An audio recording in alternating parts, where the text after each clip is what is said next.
Enrich Money Investor Awareness Conclave April 25 டிக்கெட்டை இன்றே book செய்யுங்கள்.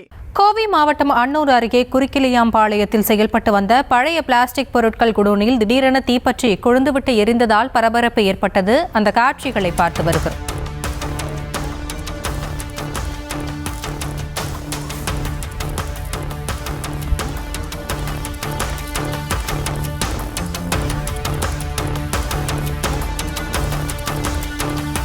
இது குறித்த விவரங்களோடு இணைகிறார் நம்முடைய செய்தியாளர் கதிர்வேல்.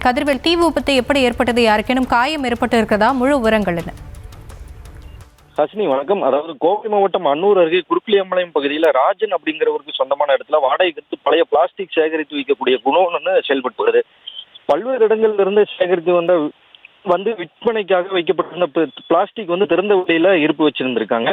இந்த நிலையில பிளாஸ்டிக் குடோன்ல திடீரென தீப்பற்றி கரும்புகையானது வெளியேறிக்கிறது. பின்னர் தீ மளவளவன பரவ ஆரம்பிச்சு அந்த பகுதி முழுவதுமே கரும்புகையான சூழ்ந்து அந்த பகுதியில் இருப்பு வைக்கப்பட்டிருந்த இந்த பிளாஸ்டிக் குடோன் முழுவதும் சேதாரமாயிருக்கு. பின்னர் இது குறித்து அன்னூர் தீயணைப்புத்துறை அதிகாரிகளுக்கு தகவல் அளிக்கப்பட்ட நிலையில சம்பவ இடத்துக்கு தீயணைப்புத்துறை வீரர்கள் சுமார் 1 மணி நேரத்துக்கு மேல போராடி இந்த தீயை கட்டுக்குள்ள கொண்டு வந்திருக்காங்க. அது மட்டும் இல்லாம இந்த தீ விபத்து குறித்து காவல்துறையினரும் விசாரணையும் நடத்திட்டு வராங்க. ஹாசினி,